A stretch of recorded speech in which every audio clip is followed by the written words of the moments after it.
Good evening, everyone. My apologies. It's my fault that we're a couple of minutes late. I was zooming in from another meeting. So thanks for the indulgence of a couple of extra minutes.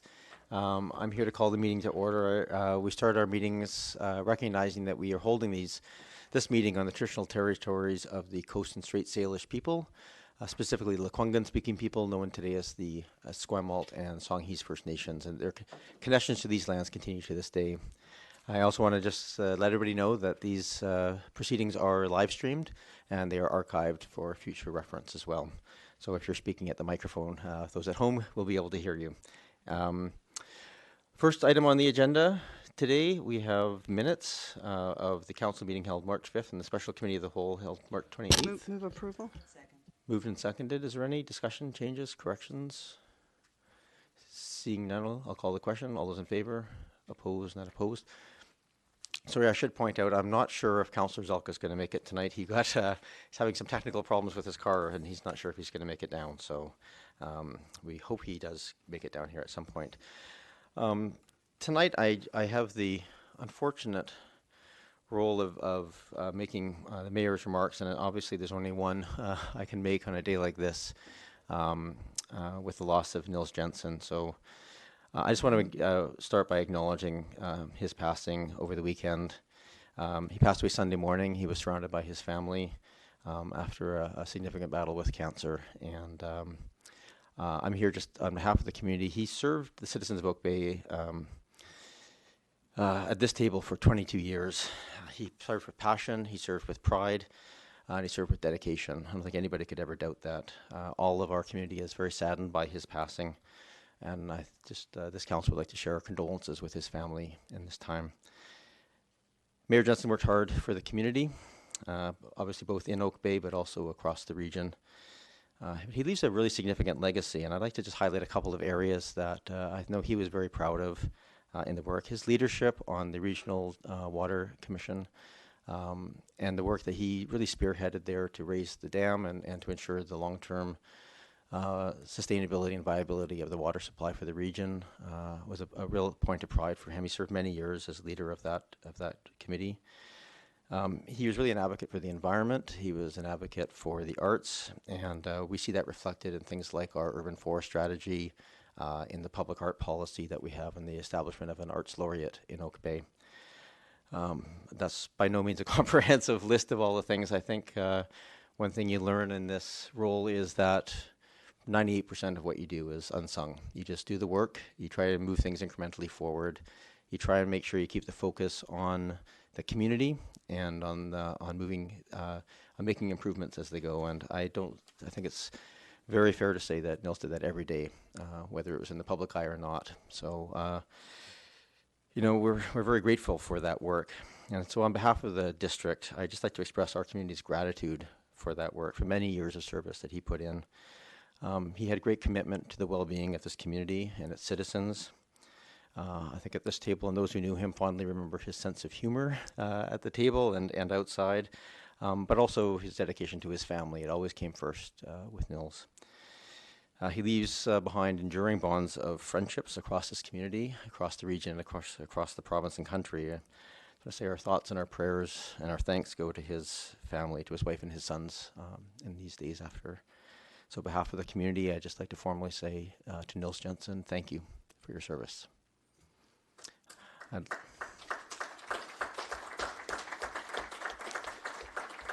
If you'll just indulge me, I think it's appropriate. I know a lot of people here are here just to reflect a little bit on his service to our community. And if we could just take a minute of silence to just remember in these moments the positive things, what he gave, what he provided to our community.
Thank you, everyone, for that.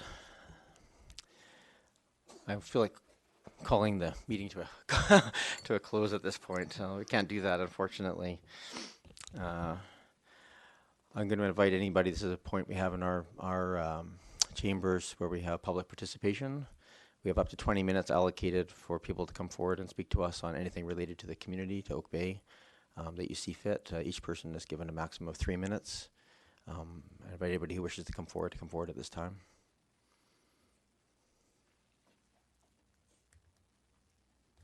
And the process here is just if you can give your name and your municipality of residence, and just write your name on the sheet so we have the proper spelling.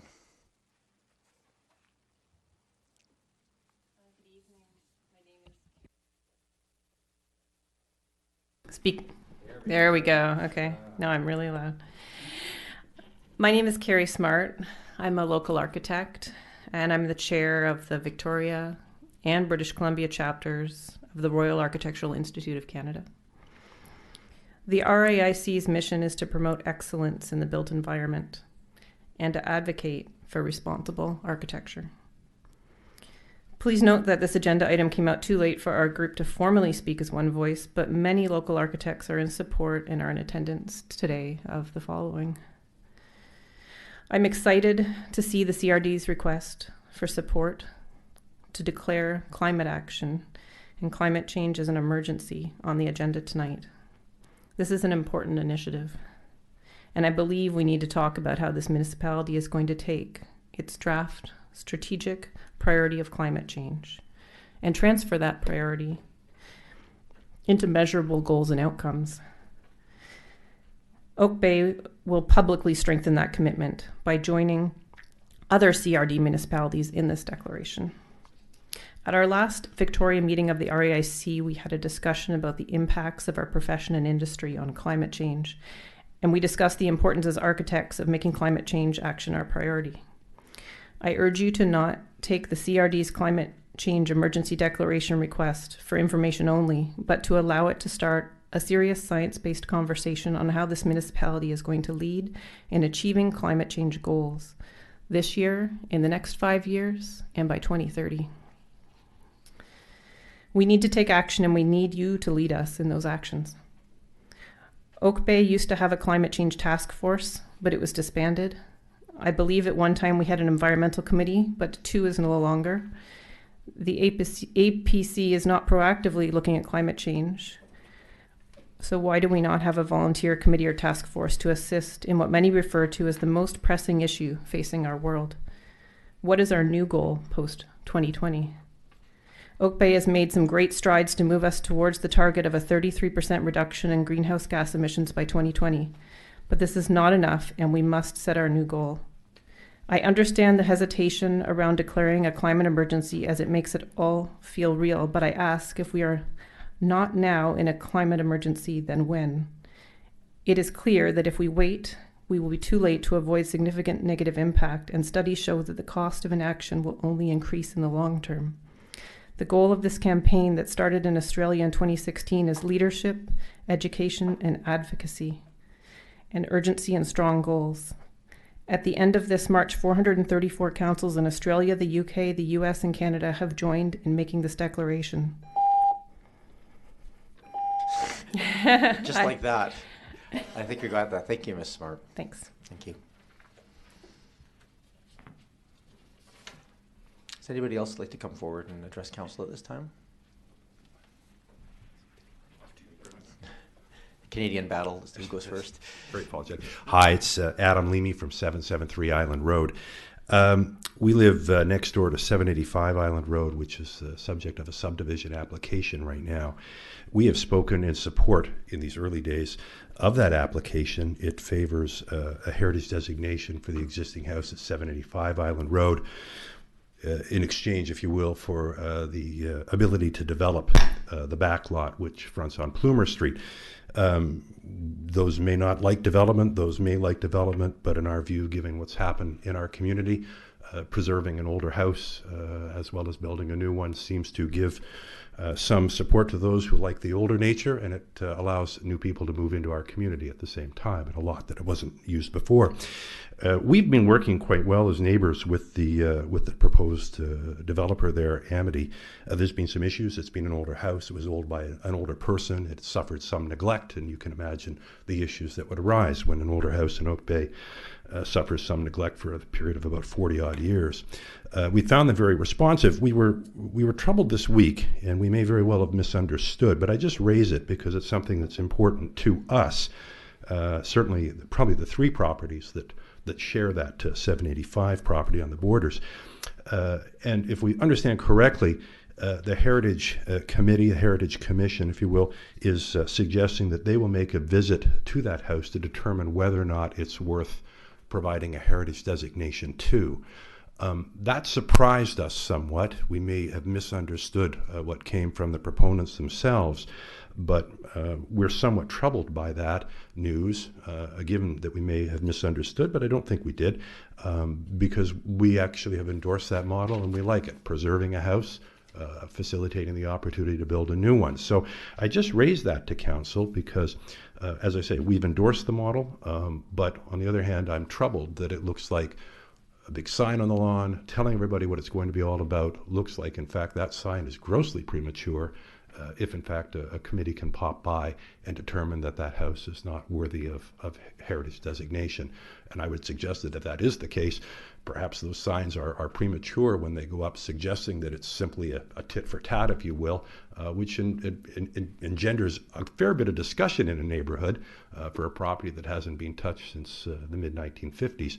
So I raise that. I don't expect an answer, but I would hope that council would take a look for that, because we're a bit troubled that if that is in fact the news, that house is subject to a lack of designation, leaving us open to perhaps a single large development or perhaps two new developments, which would be quite a difference on that end of Island Road. So I thank council for the time. Thank you very much. Thank you very much. Just for those who don't understand, those signs go up early for sure in the process. Yeah, please do write down your names so we have the spelling, and that it is Heritage Commission's job, who have the knowledge and expertise of heritage, to do determination of the historical or heritage merit of the houses.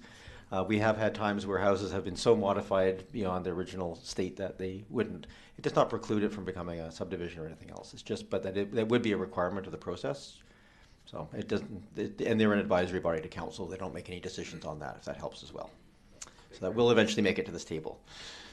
Is there anybody else who wishes to come forward and speak to council?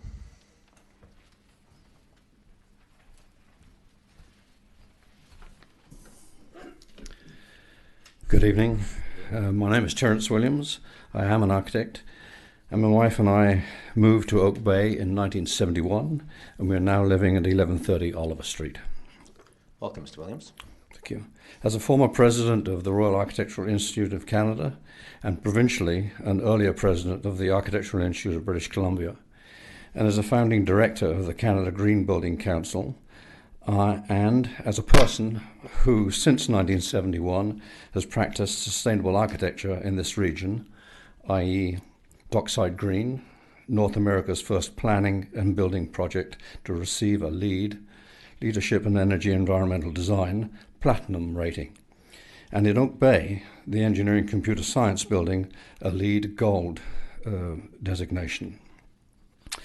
I would like to encourage Oak Bay Council to endorse and adopt the CRD request that all governments within the capital region declare a climate change emergency and work towards achieving carbon neutrality in their municipalities and the electoral areas by 2030. We can think globally and act locally. For Oak Bay residents, this council is our most approachable and direct form of government and governance. Climate change is affecting all of us now and will and have an even greater impact on us and our grandchildren in the very near future. We have information now on climate change. We are able to forecast and anticipate the devastating effects of climate change in the future. We can act now, look forward, and be prepared. The National Building Code and the BC Building Code is already targeting 2030 with carbon neutral goals. In this municipality, we have knowledge and we have information and we can anticipate the consequences of climate change. This very building, designed by my former partners John Wade and Dexter Stockdill, is an early example of a concern and awareness of the effects of climate, energy efficiency, solar shading, and the use of daylight to provide a superior comfort conditions.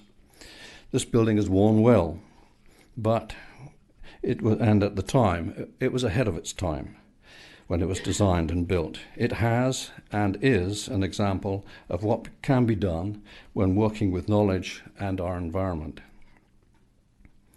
My wife and I recently renovated, recycled, and renewed a 1905 house on Oliver Street.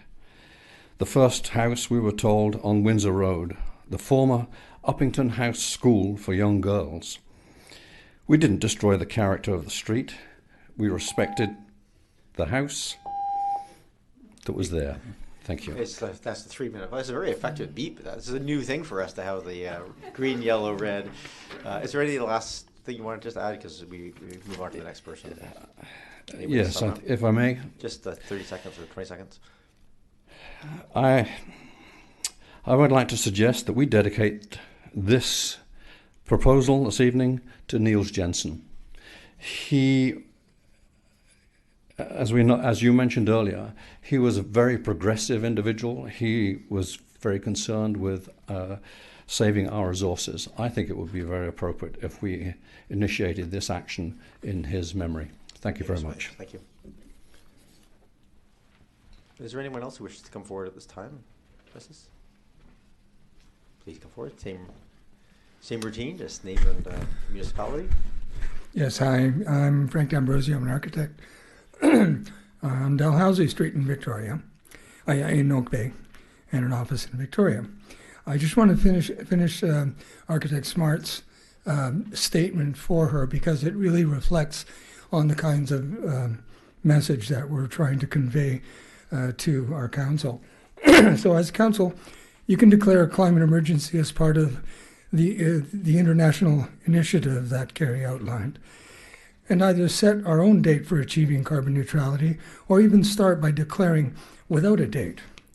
We need to set goals in order to make progress. The OCP suggests that our municipality work with the CRD to achieve climate change action. Here is that opportunity, and I wholly endorse Terry's suggestion that we do that in memory. I stand behind Oak Bay and its leadership to reduce the human impacts on climate change. Excuse me. Please lead us into action towards that goal with an action plan, with a reinstated committee or a task force to guide and oversee progress. Consider carefully what is at greater risk. What is a greater risk, declaring a climate emergency or ignoring that we're actually in one? Thank you. Thank you, Mr. D'Ambrosio. Anybody else wish to come forward and address council at this time? I'll ask again. People are sometimes shy. Anybody wants to come forward?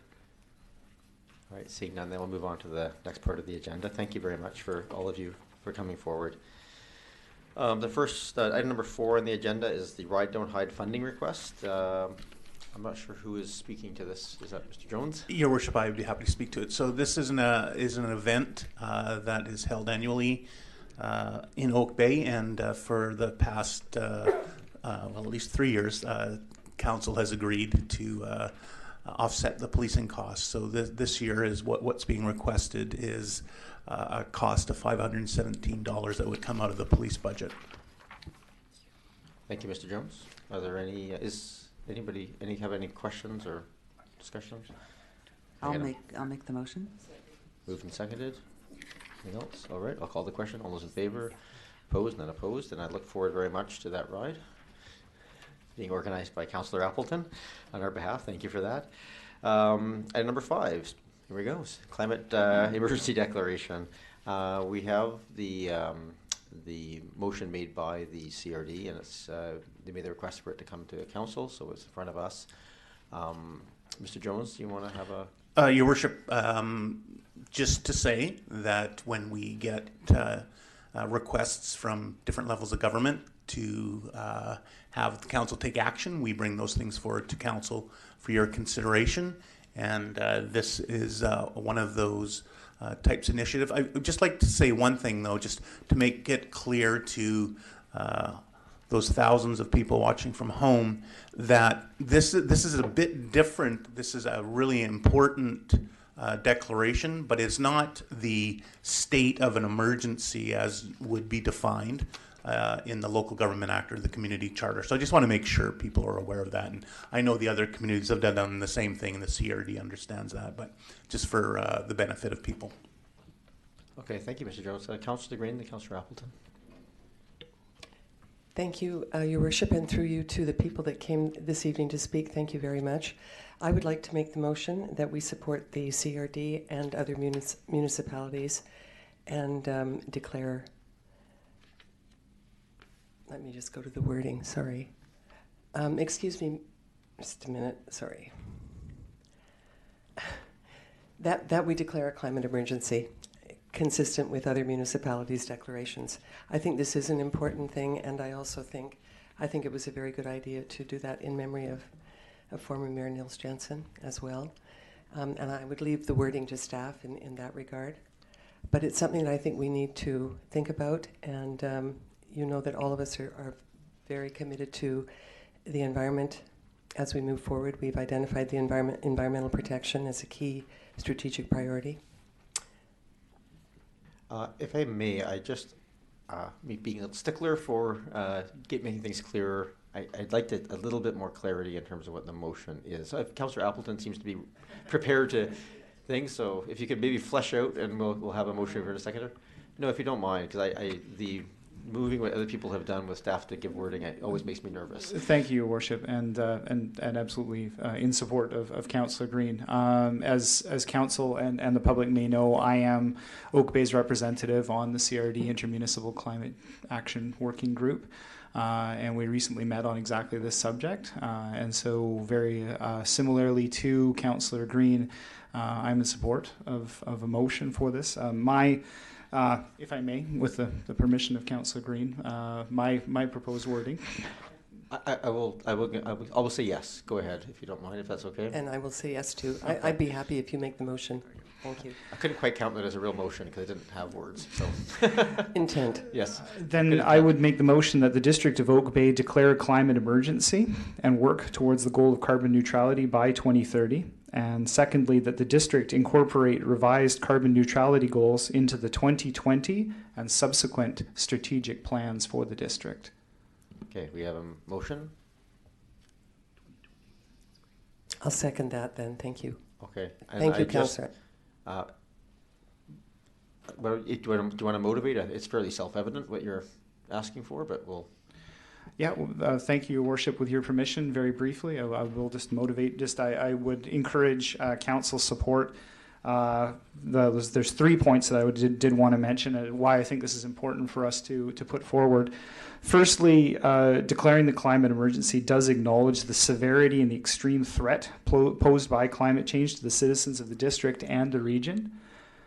Secondly, that declaring this emergency clearly communicates the role that a municipality plays in addressing climate change impacts, including fostering compact communities served by public and sustainable transportation modes, as well as high efficiency standards for new construction and municipal operations. And thirdly, to begin the process of planning in an integrated fashion for climate change impacts that are already affecting the community and will increase in severity. That was short. Well done. Well said.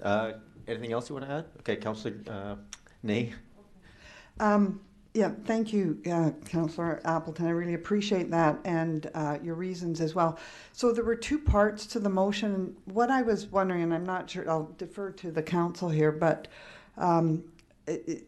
working towards those goals is totally fine. I appreciate that. But I'm wondering if the motion could include something like that we strike an environmental task force to work on that, to work with the community and identify and prioritize initiatives to work towards the reduction of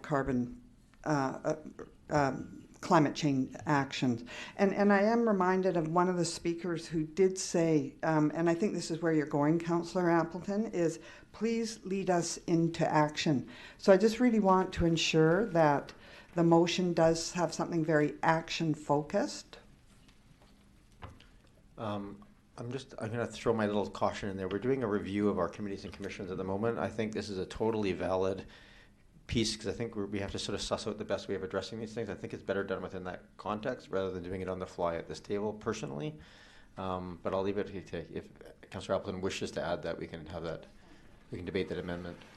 Thank you, Your Worship. I would concur with both of those points. I absolutely concur with Councillor Ney that there should be an action component in this. I was conscious just of us being a fair ways through our current strategic planning process, so my wording related to next year's strategic process, but I very much concur with the idea of having that action component, and also concur with the Mayor as far as revisiting those commissions and committees, so, or potentially a task force structure, whatever form that takes, but I definitely concur on both counts. Thank you. I just want to make sure, because from staff's perspective, the wording of that motion as it sounds, I'm listening carefully to see if it would cause any upset in terms of where we're at on things. I didn't hear anything there. I just want to make sure. I'm going to go to staff to. Your Worship, so we heard two things. So 2020, and we appreciate that because we are a long ways down our planning process. And the other thing that was mentioned is a task force or something. And Council is aware that we are going to be embarking on a review of our task forces, and we could certainly make sure that this is something that's considered through that process. Thank you. Councillor Patterson? Yes, thank you, Mayor. And through you, I'd just like to, I guess, add some of the wording that I thought of for this. And certainly I spent a lot of years, quite a few years, helping develop environmental sustainable programs for existing buildings throughout Canada. And that program was extremely successful and continues and grows. But I thought in reading what was submitted, what I would like to see is that we appoint a mayor's task force to, 1, report on the district's performance on carbon neutrality objectives to date, and to identify new targets or actions for council to consider at the 2020 strategic plan review, and 2, to develop recommendations for measuring and reporting on progress. Okay, thank you. There's no motion there, so are you comfortable with that as part of our committee discussion? Okay, thank you. Councillor Green? Yes, thank you. And this topic is close to my heart, and thank you, Councillor Ney and Councillor Appleton, for raising it, and for your words, Councillor Patterson. The advantage of a task force is that it is not a standing committee, so it will have an end date. It will be task-oriented and highly focused, and I think that's important as we look at the the burden on staff potentially for standing committees. So I think the task force is the best model. Thank you. I'm not hearing a lot of disagreement up here, so I'm going to probably get to a question here pretty quickly. Anybody else want to speak?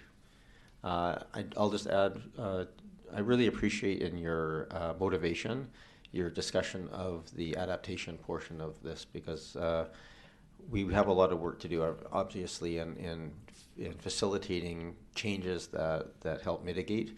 But we are a pretty small part of the world. We are really going to have to deal with some of the impacts of climate change here, and there's going to be some significant costs and engineering requirements and things that go along with that. So I appreciated you adding that in as part of it, because I think it's a pretty key part of what we're going to be dealing with as a municipality in years to come.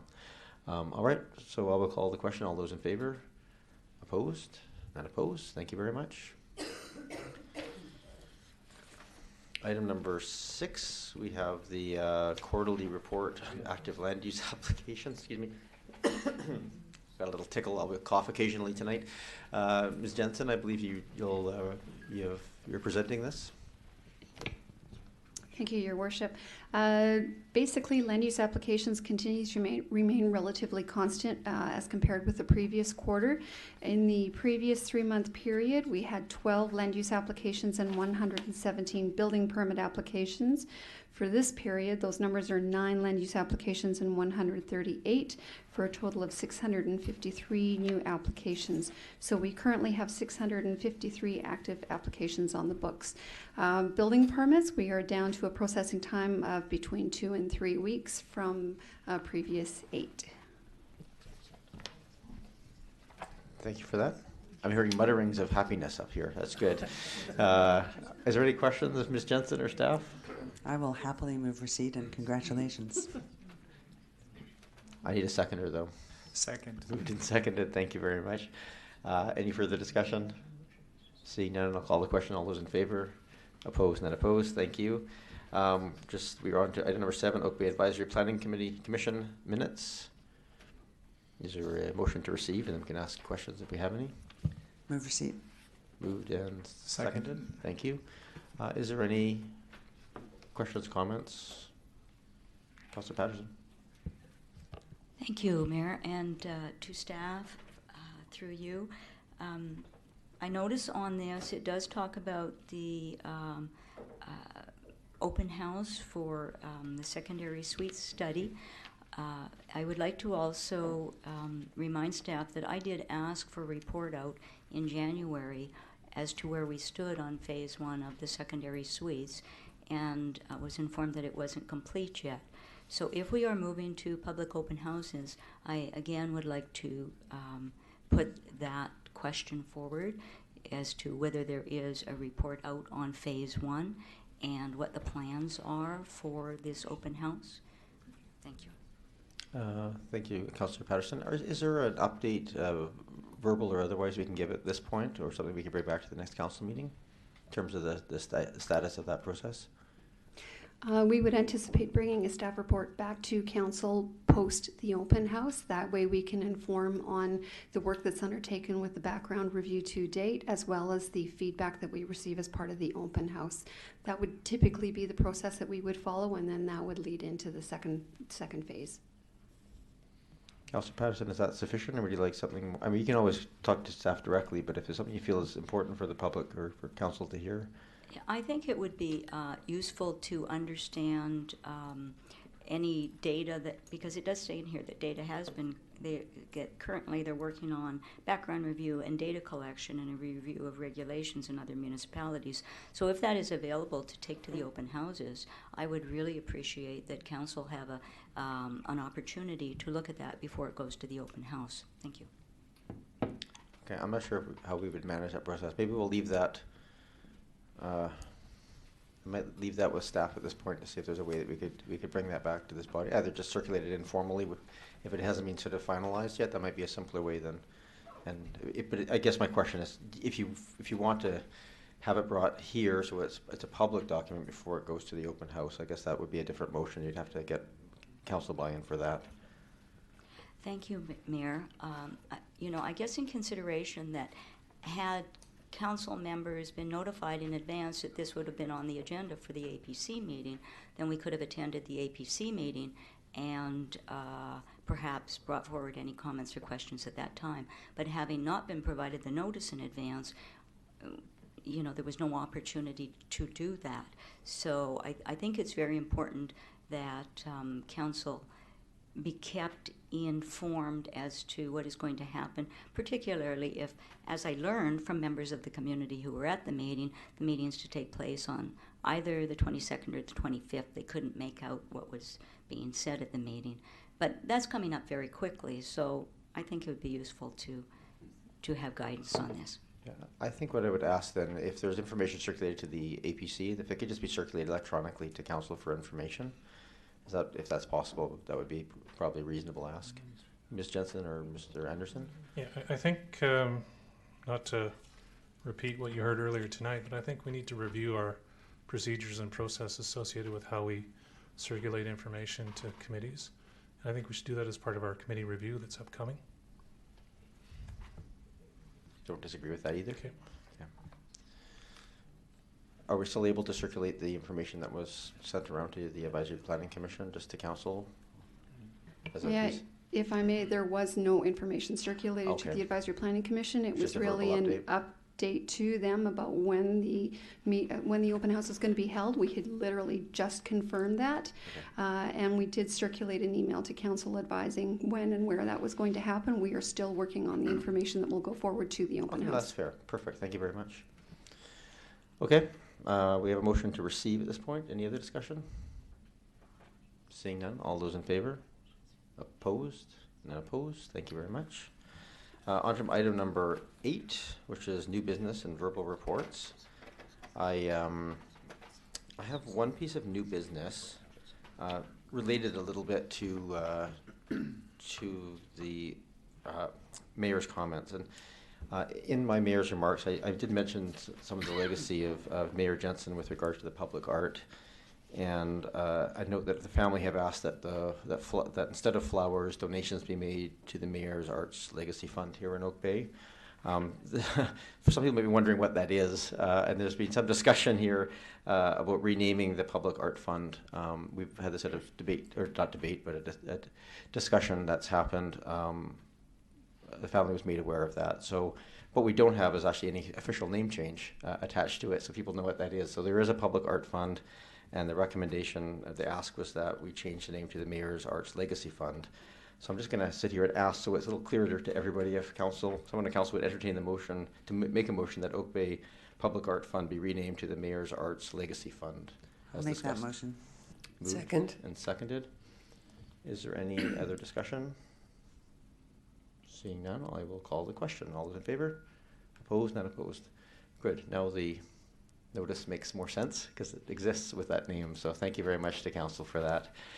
Now officially the Mayor's Arts Legacy Fund. So thank you. That's all for new business. Is there any other notices, motions, or anything else coming forward? New motion? Okay.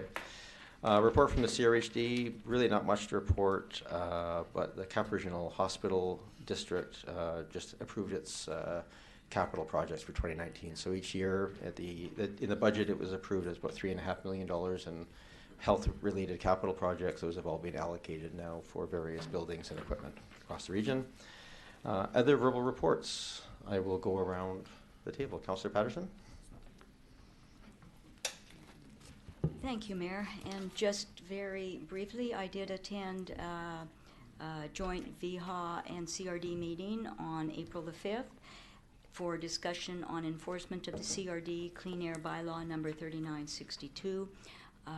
And the focus of the meeting was more on the increased use of vaping, particularly by youth in the community, because the youth use of vaping is becoming more problematic throughout many of the regions. However, I think most of us that attended the meeting saw that primarily as a health concern and something that it was better represented by VHA with guidance to municipalities.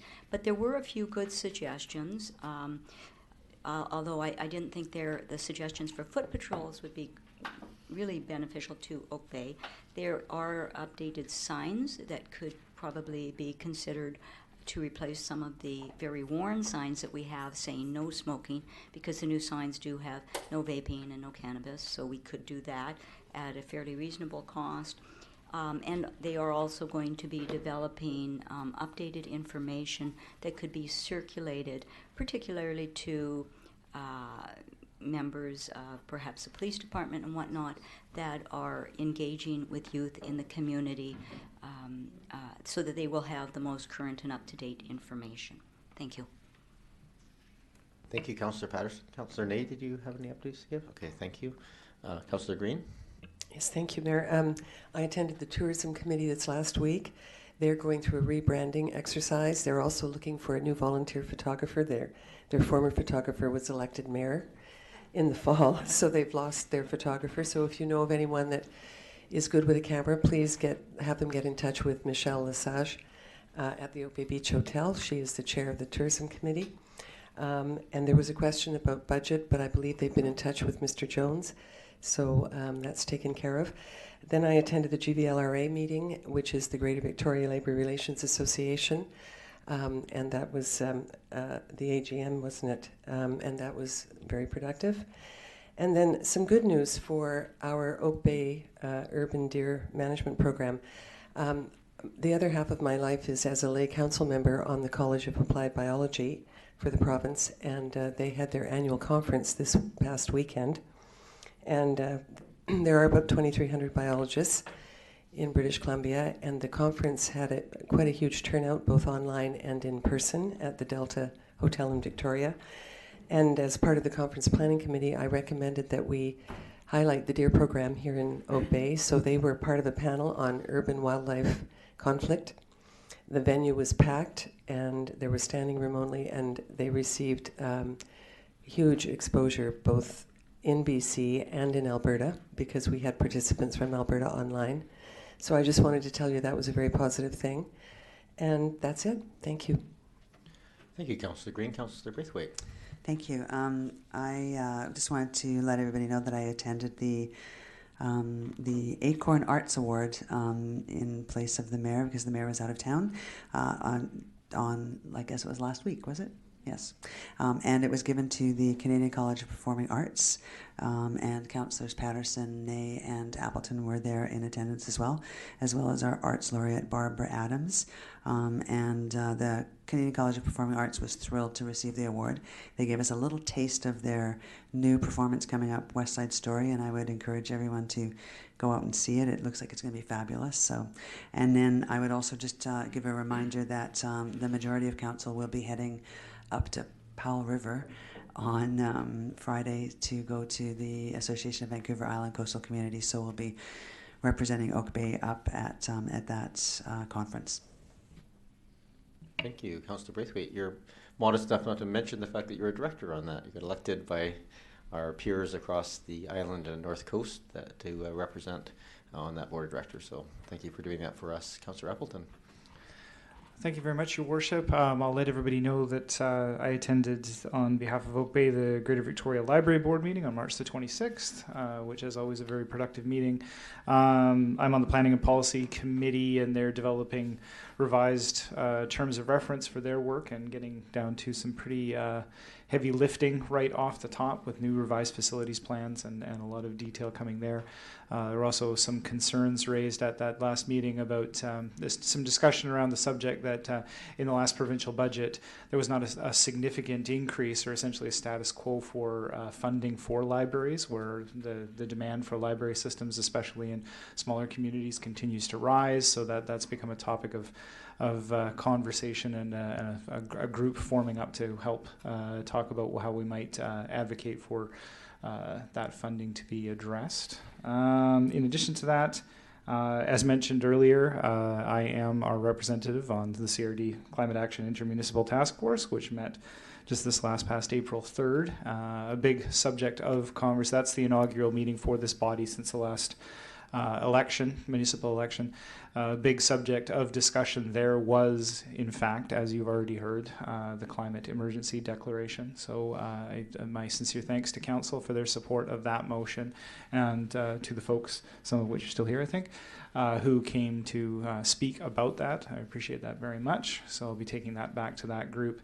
In addition to that, we had a presentation from the province's Clean BC program. You may have seen the promotional materials coming out on Clean BC. It's an exciting project with lots of big moving parts to it, with some very, very ambitious goals. I guess I would flag for members of council and for the community that about 75% of the goals that the province is seeking to achieve are laid out in that plan already, with 25% sort of being yet to be confirmed, with some initiatives and new things coming down the pipe. So there's going to be a strong role for local governments in that 25%. So as that fleshes out, it's great for us to have sort of a seat at the table, and for the CRD to be taking a leadership in terms of talking about what our priorities are. And not directly involved with council, but we did get an invitation to tour the SPCA's Wild Ark facility, which I was able to go out to yesterday with some of the members of my family, and it was a great time, great tour, exceptional facility. I think we're very, very fortunate to have it in our region. So for those who aren't aware, Wild Ark is our local facility for rescue and rehabilitation of injured and orphaned wild animals.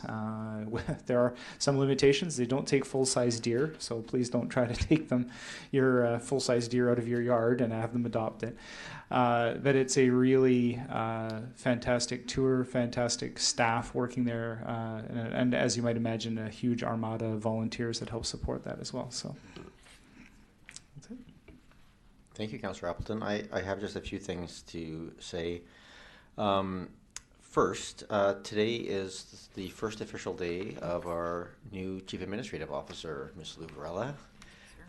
So for those of you who don't know, Ms. Varela was here as an interim Chief Administrative Officer to help us out from last summer through to February, and we are very pleased that you're able to join us permanently. So this is your first day officially back. So welcome.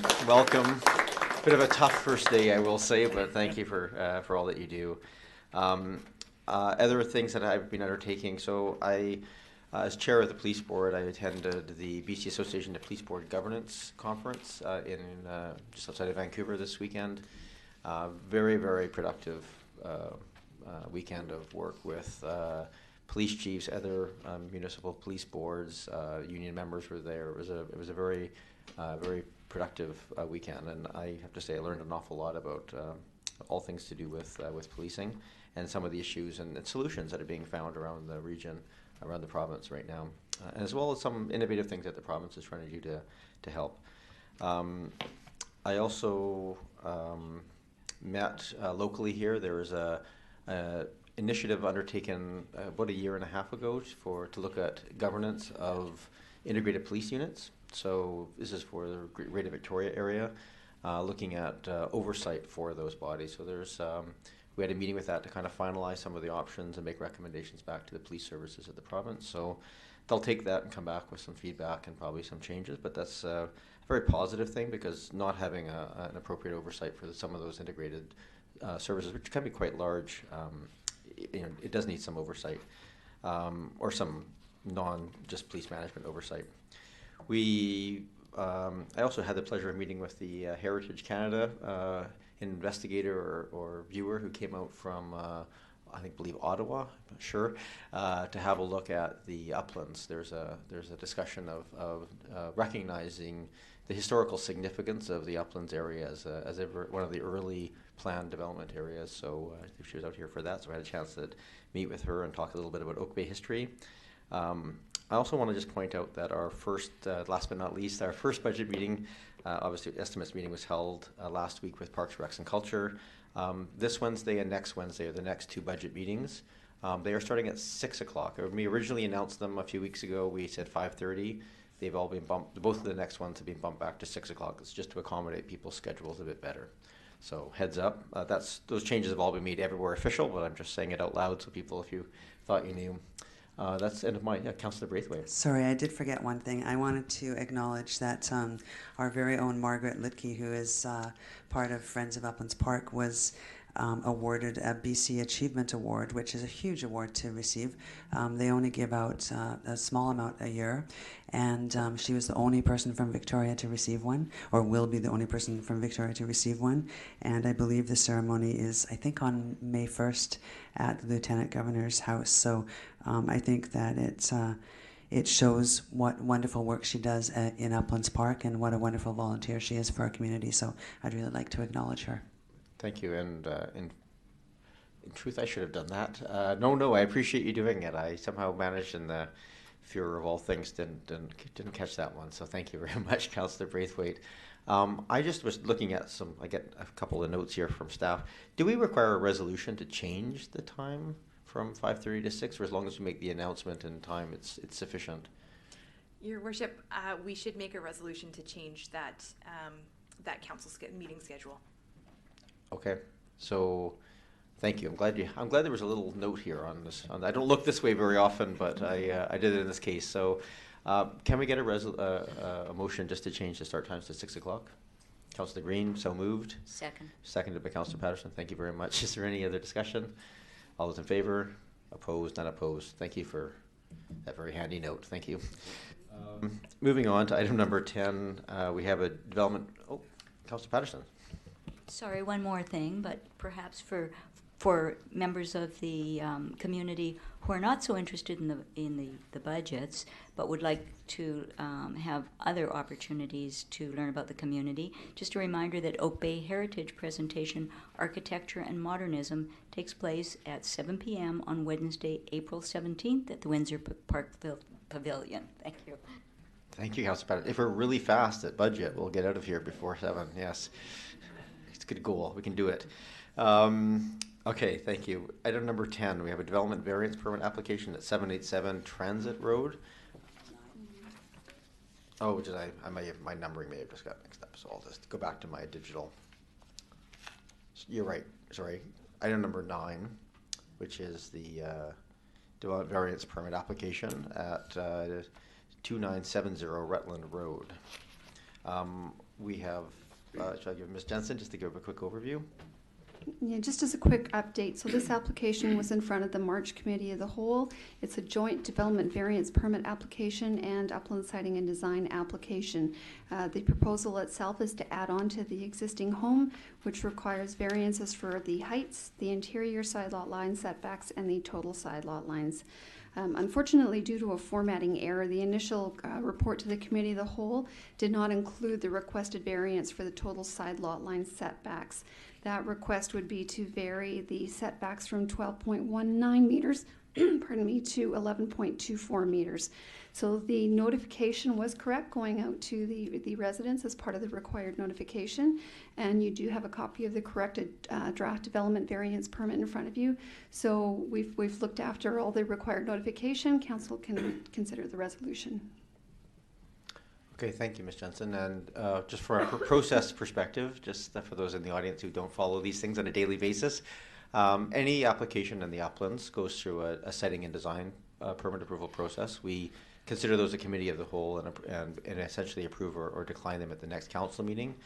In instances like this, either in the uplands or elsewhere, where there's a variance involved, the variance comes to council. We make a preliminary determination it has merit, and then we send it out for notification to neighbors. So that process has been undertaken. And when Ms. Jensen talked about the notification, having the correct information, that's the notification process for the variance process. So it's now here with council, and I don't believe we need the applicant to come forward to speak unless there's any request of anybody to ask. But as it is a variance, we also invite members of the, I believe we have, yeah, if there's anybody from the public who wishes to speak to the application, they're welcome to come forward at this time as well. And again, this is 2970 Rutland Road. Your Worship, just for procedure, we should have a motion to approve that and then invite members of the audience. Sorry, my apologies. I'm thinking of the old times where we used to lift from the table. Yes, if I just get a motion to approve. I'll make the motion to approve the recommendation for the DVP. Moved in second. Okay. Thank you. Councillor Braithwaite, please come forward. And our regular process is still in effect, even though we all know who you are. Okay. I'm not here in my capacity as Arts Laureate of Oak Bay. I am here in support of the renovation at... Can you just say your name, Miss Adams? I'm sorry. My name is Barbara Adams, and I live at 230 King George Terrace. You don't have to write it down. We know how to spell your name. I'll write it at the end because I only have, maybe I don't have 3 minutes. Over the last few years, I've worked with members of this family on several house projects. I can state that the end product of these projects has been an aesthetic asset to their neighborhoods. In my opinion, the finished product of 2970 Rutland Road will also be an aesthetic asset to the community. Specifically, though it is a large home, it sits on a very large lot. The renovated house is situated well back from Rutland Road and even further back from Beach Drive. In my opinion, the renovated home will sit comfortably on the lot, whereas a small house would be overwhelmed by the size of the property. Much thought appears to have gone into the design in order to maintain the best elements of their present home on the front of the renovation, the Rutland Road side. The design of the back has been vastly improved to have an equally aesthetic visual value from Beach Drive side. In my opinion, the variances are essential to keep the symmetry and balance of the exterior design, without which the house would look awkward.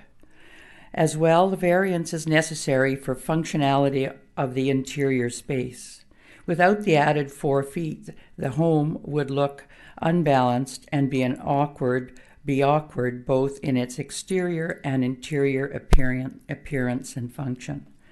The landscape team is well known and sought after in Oak Bay. In my opinion, they will add much to make the renovated home beautiful to look at and an asset to the community. I have confidence that this project at 2970 Rutland Road will be an asset to the Uplands and the broader community. Thank you. Thank you, Ms. Adams. Is there anybody else who wishes to come forward to speak to the application? When you come up here, same thing. Just if you can just state your name, your municipality, and then you can write down your name.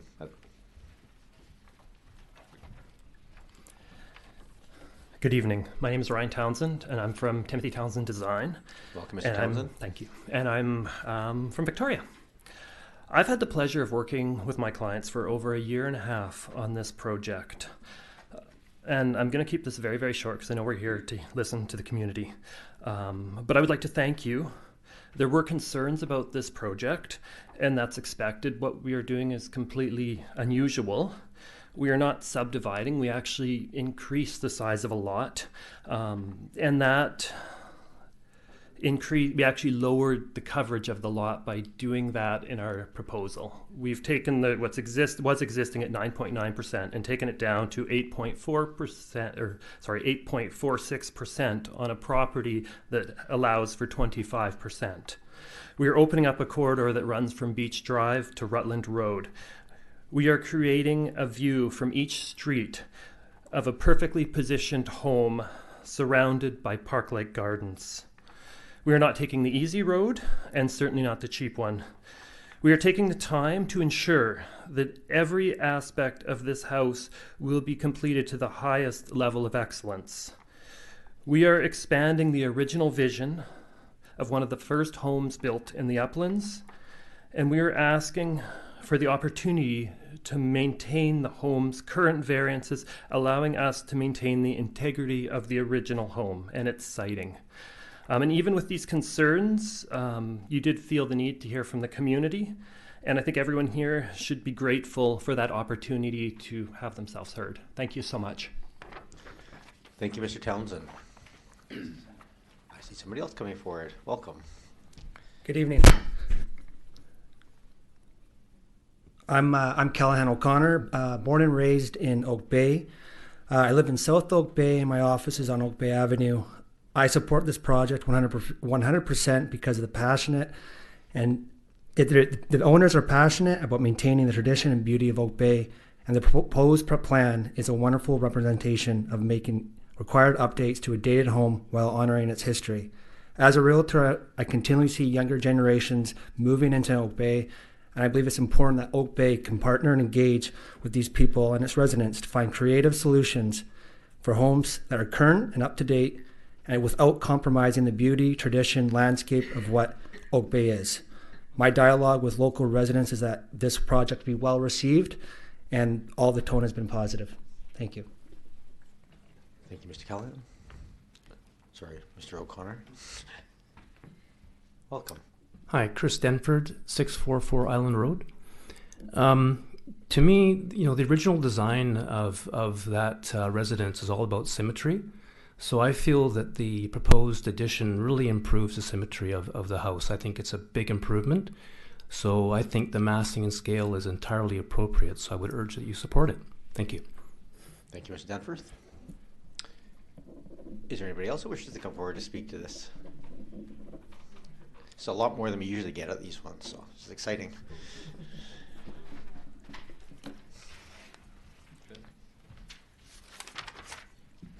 Hi, my name is Matthew Gustafson. I'm the brother of David Gustafson. I'm an Oak Bay resident. It's actually my first time ever speaking in front of a group here, so sorry if I'm a Welcome, little Mr. nervous. Gustafson.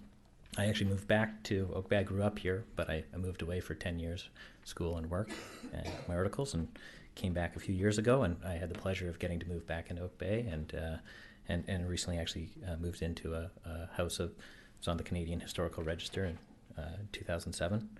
I quickly just want to kind of talk about some of the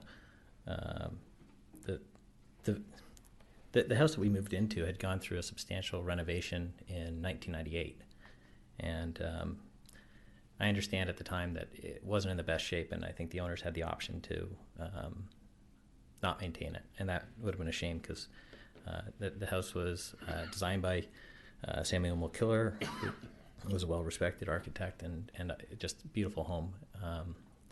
But the thing that really was amazing for us, and we have a young family, 2 kids, and the fear of moving into an old house sometime with asbestos and all these things, is knowing that the proper work had been done to bring it up to a level that that I guess we felt safe, and we felt had updated wiring and had all.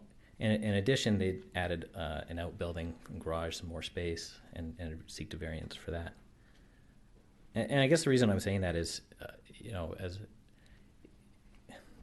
I'm seeing a lot of the similar things, and my brother's been going through this process for a long time, and I'm hearing a lot of the things he's going through from a development side. And my wife and I were very fortunate in getting to move into a home that had gone through this process. We didn't have to, and I know he's very passionate about this. And I think you can tell from the people who've been up here to talk on his behalf. Barbara talked about being an aesthetic asset, and knowing Barbara for a long time, I know she's such a, well, I think we could all come to say she's a value in our community and respected for her artistic sense. And I know she's looked at these plans in detail, and I'm a chartered accountant. I can't claim to say that I know what's beautiful and what's not, but I'd like to think that in Barb saying so that it is. And Ryan, the architect, who talked about the amount of time they've been working on this, and I know he went into talking about the importance of symmetry and maintaining that, and the fact that the actual coverage in the lot is going down from what could be 24% down to 8.5% from the 9.6, I believe it is right now. And I really do believe that Ryan, who I've seen his stuff and some of his work, excellent work. I really think when he said highest level of excellence in terms of what they're hoping to accomplish here, that is the case. And when Callahan, who has spoken to a number of local residents about this and noted that it's well received, I know he's hitting the pavement hard in Oak Bay trying to talk to people. So I take that as a positive sign. And finally, Chris, who I had the pleasure of sitting with on the GNS Finance Committee, who I take to be a very well-respected member and developer, and someone who understands the importance of development, but also maintaining historical significance. And if you've seen his home, I think on Island Road, anybody can understand and see the sense in that, and talking about the importance of that proportion. I think that the support here, the community is strong behind this, and I understand that anytime there's change, especially change to a house like this, can be shocking or why. I mean, I could even say this to David the first time. I said, wow, this is such a beautiful house, but it's maintaining that house, but incorporating some footprint behind it, and allowing to grow onto that and grow the family there. And I really support this project and look forward to hopefully seeing it soon. Thank you. Thank you.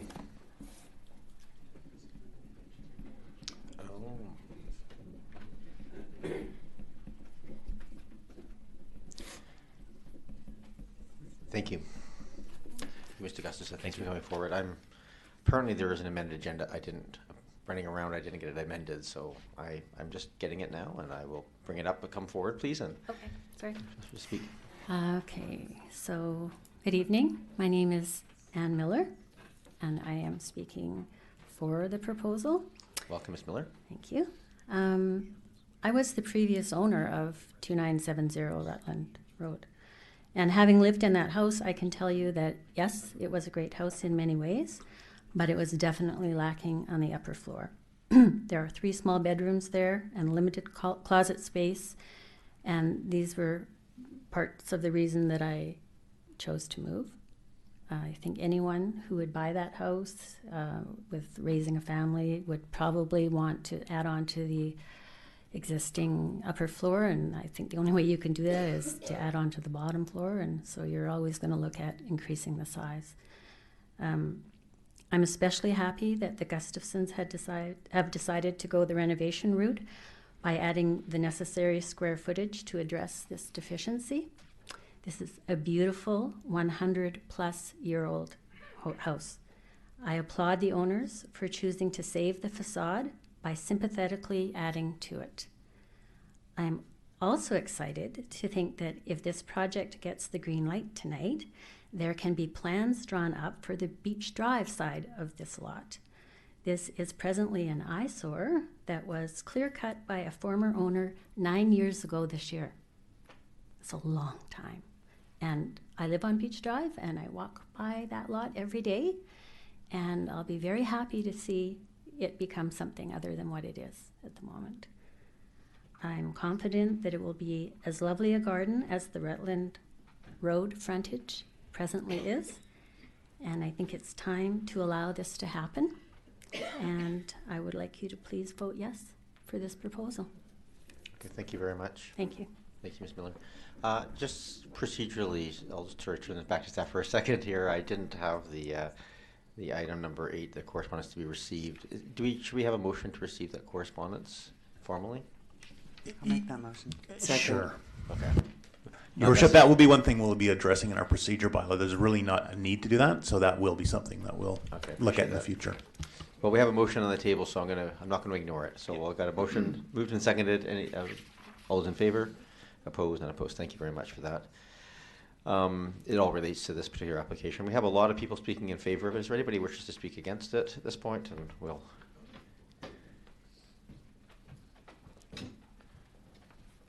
Same process. If you just give your name and the municipality. It's Curtis Hobson, Oak Bay.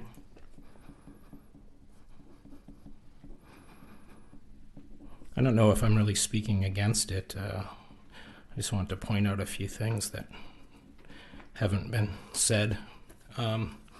It's called a renovation, but really I think it's facadism.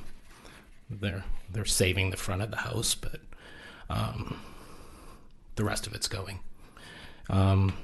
Second thing, the actual renovation size from the report is 6,200 square feet. So I'm not sure if that's incorporating the existing house or that's all new square footage. So I appreciate the fact that there's 3 small bedrooms on the top floor of the house, but an additional 6,200 square feet. That's a pretty big bedroom, plural. And finally, probably the most important thing, we were just talking about climate change, and with climate change goes sustainability, and a 6,000 square foot addition to an existing house that, they're not talking that the foundation's crumbling or there's major structural damage or repairs that need to be done to preserve the house. It just seems incongruous. And finally, the last thing, if you're an artist and you're told that you have a 6 foot square frame to work within, you don't paint a 7 foot square painting. So it's kind of what seems to be happening here. The existing lot is the existing lot. The applicant should be able to work within that. It is a very large lot. The fact that there's a right-of-way that runs through it, I think, limits their options. But those are things for council to consider. Thanks. Thank you, Mr. Hobson. Anybody else wish to come forward at this time? If not, I'll bring it back to this table. Oh. Hi, I'm Matthew Rainsbury. I live in Oak Bay, and I'm absolutely for 2970 Rutland Road. I think the design proposed is meaningful to the original home. As we all know, Uplands is the premier neighborhood on Vancouver Island. I think it's absolutely fantastic to see a local young couple so committed to keeping the theme alive by enhancing a beautiful landmark of Uplands. I'm in full support of the variances and see them as a positive effort to keep the home in line with its original design. My personal view is that everything David and Jessica Gustafson do is thoughtful, artful, and of the highest quality. So once again, I approve this, support it. Thank you. And anybody else wish to speak, or we can come? Oh, you don't need to probably address any other comments made if you don't need to. We've already had all the details gone through at the committee of the whole. Okay. But you are welcome to come forward if you want. I'm not going to stop you. Okay. I'm David. I'm Jess. This is my husband, David. And we are the homeowners. And so we thought, since we have never spoken, that we should introduce ourselves and take a quick second to say thank you to everybody that in the community that came out to have an opinion, with support and without, and to say thank you to council and the mayor for allowing this process to happen. And yeah. I just wanted to say, again, thank you as well. We took this opportunity to canvass our neighborhood, and because we knew that everything was going out to people who live within 50 meters, and the yellow dots on this map kind of indicate the people that we were able to get a hold of that signed letters of support, and then the green dots here represent houses we tried to go to, but they just weren't home or didn't answer their door. So very good response locally. Yeah, everyone was really positive. And then the final thing we just wanted to say was that we've lived in our home for 9 years, and I'm sure lots of you know that we actually designed a home on the back lot on 3140 Beach Drive. And we'd spend a lot of time on that and designing what is we really wanted to live with and what we needed in a home so that we could stay in it for good. And we designed it, and then all of a sudden we realized that we were picturing ourselves living there. And then we were picturing looking right at our old house the whole time and being envious of whatever family would move into our house. And so that's how we came to this conclusion. And then it just happened to be that we met Ryan, and he said, oh, well, let me sketch something that I think could maybe work for you getting this extra space that you desire to have a family and guests and staying in the home that you love. And when I saw his sketch, it was so easy to fall in love with it because it looked just as our home does now. And it kept all the character and everything that we love about it, but it allowed us the space that we were hoping to have to stay there indefinitely. And that's how we came to this process. And then it so happened that we had already acquired the back lot. And the other thing that we love so much is gardens and green space. And so we discovered that we could amalgamate the lots, and that would allow us to never look at the back of another house and to grow our gardens. And the thought of gardening almost 1.5 acres for us was a pure joy and a dream. And so we were hoping, if with your support, that we could make that dream a reality. Thank you. Thank you very much. You can ask questions, absolutely. Just a word of advice. Always good to talk about combining lots, not amalgamating, because you don't. Dangerous word around here at times. So sorry. Wish I had known that. Councillor Name? Yeah, through you, Chair. Thanks for doing that canvassing of your neighbors. So the green means that nobody, we never got a hold of them right? because they're under construction or they're rental properties. And yellow means they endorsed it. So who said, anybody up there say they didn't, that you spoke with? No. So 100% of the people you spoke with, okay. Yes, Thank you. very positive. And we welcomed positive and negative because we approached it in a way of saying, we realize that you look at our house, a lot of these properties, and is there anything that you would think that we should change? And we welcome your feedback. And it was actually nice to meet neighbors that we'd never met before. And we exchanged phone numbers throughout the hopeful building process. And it was all very positive. Yeah. Thank you. Thank you, Mr. and Mrs. Gustafson. Anybody else wish to come forward at this time? All right. I will bring it back to this table now for discussion. Councillor Braithwaite, you had your hand up first. Thanks, and through you, Mayor. A couple of things. I think that there's some good points that Mr. Hobson brought up in regards to climate change and existing lot as an existing lot. And I've always been a firm believer around the council table that when you have a blank space, you should be able to build within the criteria of what we have dictated from our bylaws. However, in this particular case, I think that we're seeing two lots that are being put together. And so this makes a big difference for me. I think that as far as climate change goes, we're going to have one house rather than two. So we're going to have a huge garden that would be in the space where the house could possibly have been put. Is this a large house? Yes. But I balance that with a whole other lot that is not going to have a house on it. So for me, in this particular case, and again, it's not always how I feel about going and having variances on a lot, but in this particular case, I'm happy with what I see coming forward, and so I will be voting in the affirmative for this. Councillor Patterson? Thank you, Mayor, and through you. And thank you, everyone that came forward to make comments, and I think they were all good comments that we've heard. However, I don't support the application, and I'll give you some of the reasons why I come to that opinion. I guess at the council table, and I agree with everything that has said about the design of the house. It's a lovely design, and I don't think any of us dispute that. But at the council table, I see my role as being somewhat different, and I have to look at what guidance I have to consider when I look at these applications. And in this case, there's really two. There are the Uplands Design Guidelines, and there's the OCP. So if I look at the Uplands Design Guidelines, yes, it is a consolidated lot, I realize that, and because it's been two lots consolidated into one, the floor area ratio for the building is below what it would be.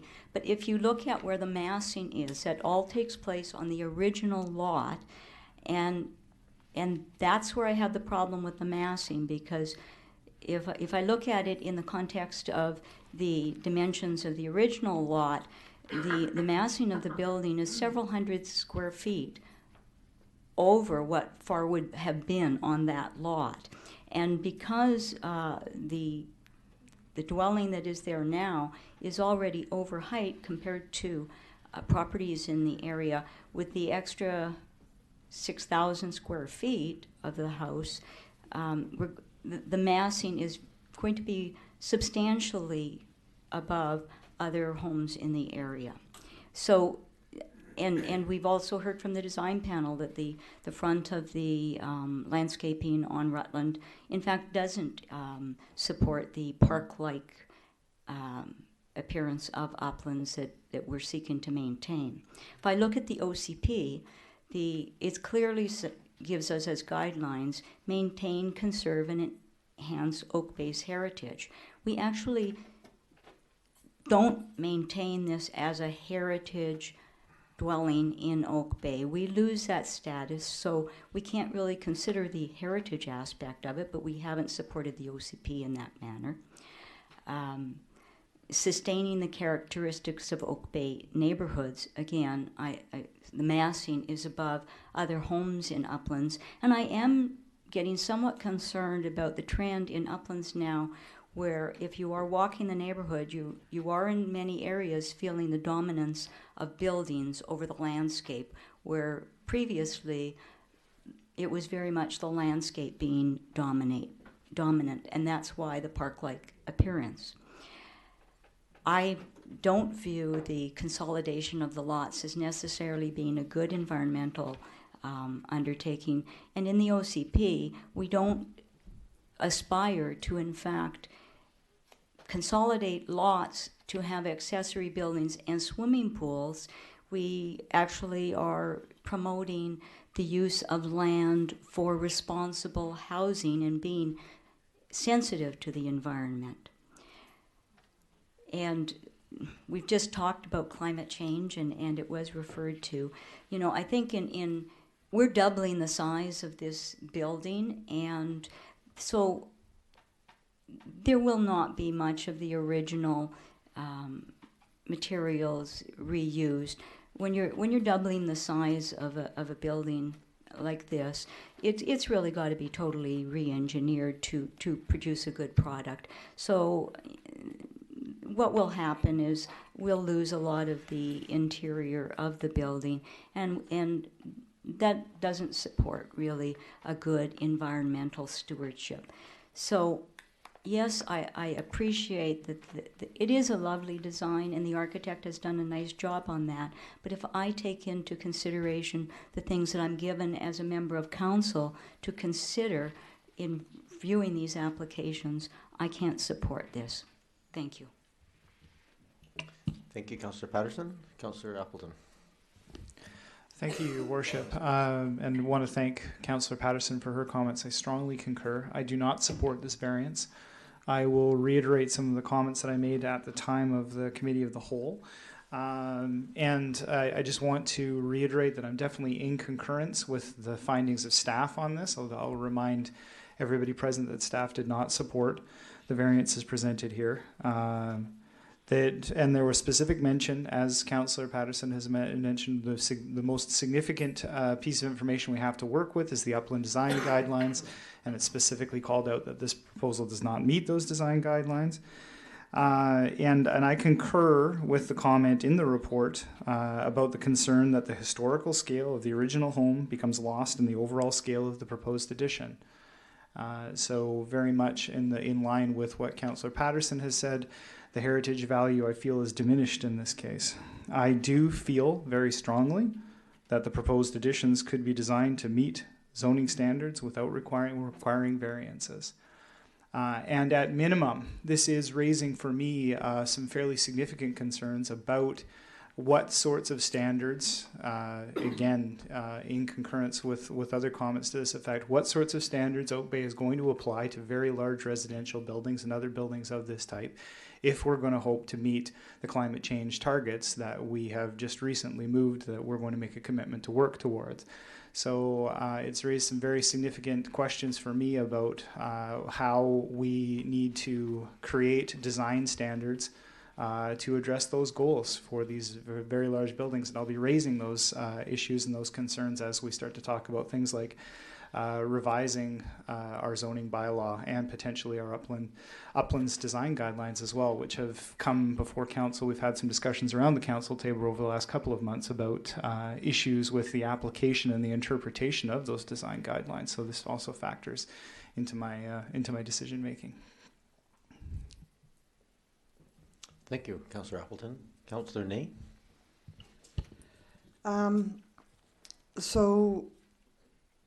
First off, I do concur with all the comments made by Councillor Braithwaite regarding the positioning of this proposal and how it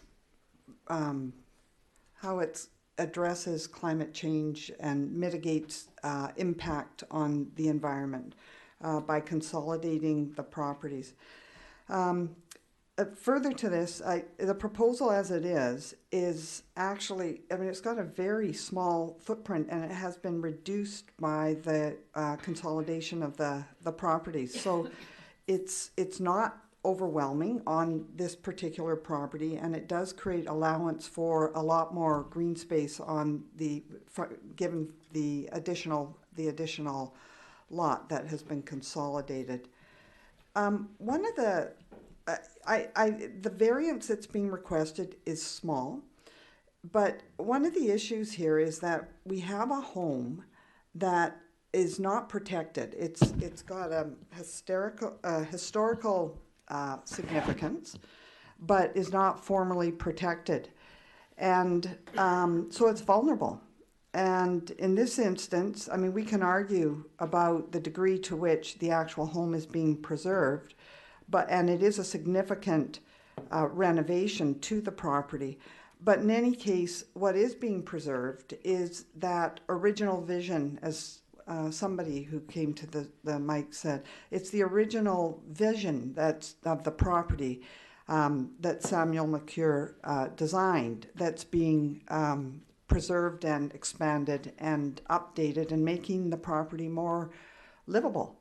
And if a property continues to not be livable, it becomes more vulnerable to being taken down. And I don't think that's what we want. So I'm going to support this. I think it's I think it fits with the property. I think it's stately. It keeps with the historical vision of the original home, and I think it will provide. The other point I wanted to make was the owners have gone around and consulted with their neighbors, and there's not one neighbor in the uplands who's in disagreement of this proposal. So I support it at the committee of the whole, and I'll continue to support for it now. Thank you, Councillor Ney.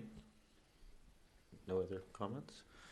All right, I'll throw my 2 cents in here as well. I think the points raised. I would argue this is not. I think many of the arguments or the comments made by staff in here are really valid. I think that this is essentially not a renovation in the true sense. It's certainly. I hate the word facadism because it sounds much worse than it is. But keeping the keeping the facade of a building and building out from it, it's not really maintaining heritage. However, I do appreciate that there's some ways in this case really a nod to that original design and trying to find a modern design that allows for that consistency. And so I struggle here a little bit with granting variances on a very large lot where you have room to build. How much sway do you give that? Trying to keep symmetry on a lot that is very large, and could you bring that in to meet that? Honestly, at the end of the day, I was the deciding vote at the committee of the whole to move it forward, and I've struggled with it since then to look at the benefits and the pros and cons. And there's arguments on both sides. It's one of these ones where, frankly, you can make a pretty good argument on either side of it. I fall ultimately, having listened to everybody here today, I still fall on the side of seeing the value in this proposal.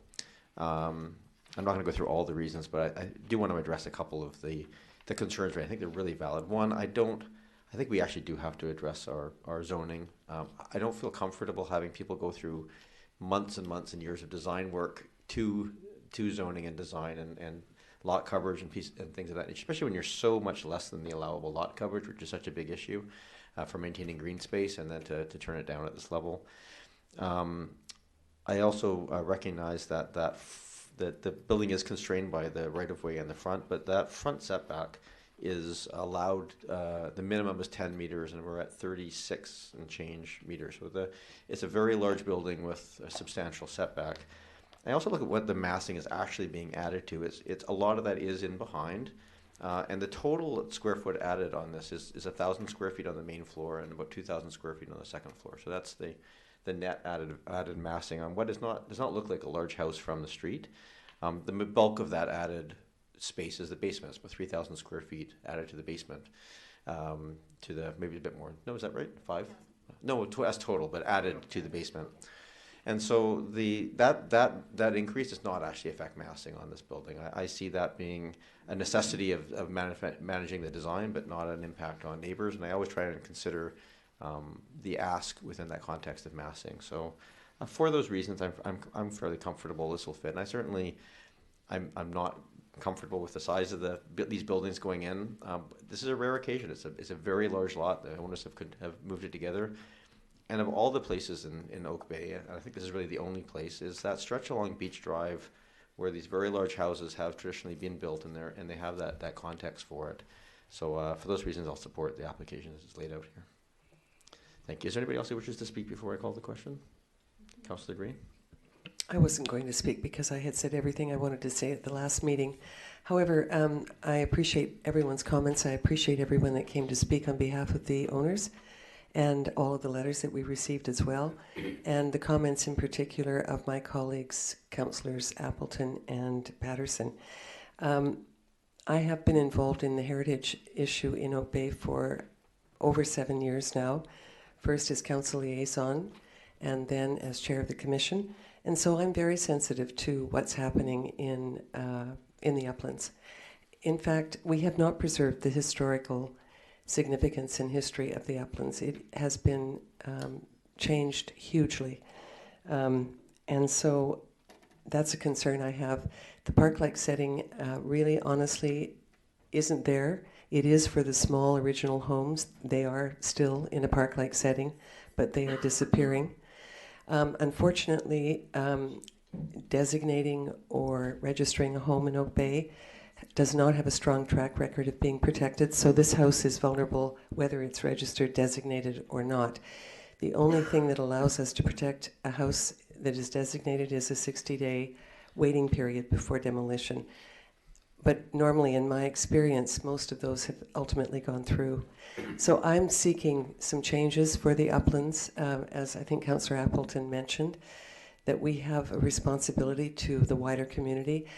Uplands is actually being looked at the moment for designation as a National Historic Site. So that's an important and significant step. And I appreciate all of the comments, and I especially appreciate the process. But in this case, as I said in the last meeting, I will support the staff recommendation. Thank you. Thank you, Councillor Green. Not to nitpick, I just want to make clear, it's a recognition as a National Historic Site, not a designation. Designation has that extra piece there that does provide protection, and that's not the case here. All right, I see no further discussion. I'm prepared to call the question. All those in favor? Opposed? Just Councillor Green, you spoke in favor of the application and you just voted against it, is that? Oh, no, you didn't. Okay, so we have 3 in favor, 3 opposed, so the motion fails on that split vote. All right. That's where it sits right now. So with that process for the applicant, this application can't come back in substantively the same form for 6 months. If there are changes made to it to address some of the concerns on setbacks and pieces, then you may bring that back as well to this to the next to a future committee of the whole. All right, thank you very much, Council, for your deliberation. We are now moving on to, make sure I get my numbering system right. Yeah, I'm going to my agenda to get my numbers correct here. So we're on item number 11, 787 Transit Road. Ms. Jensen. Thank you. Council also saw this application at their March meeting. This development variance permit application would vary the maximum building height from 6.82 meters to 7.6 meters to permit replacing the existing vents with windows in the 3 dormers facing Transit Road. There is really no change to the building height as it is constructed. It's based on the definitions in the zoning bylaw and how we treat windows versus decorative vents. Thank you, Ms. Jensen. Need a motion to approve on the table so we can, or a motion on the table so we can speak Motion to. Move approval. Moved and seconded. Second. Yep, thank you. Is there, I'm just gonna make sure I get the right, it's a variance process here. So is there anybody from the audience who wishes to speak to the application? I don't see anybody, so I'll bring it back to this table. Any discussion at this table for the application? All right, all those in favor? Opposed? None opposed? Move adjournment. Moved and seconded. Second. Thank you. All those in favor? Opposed? Not opposed? Thank you.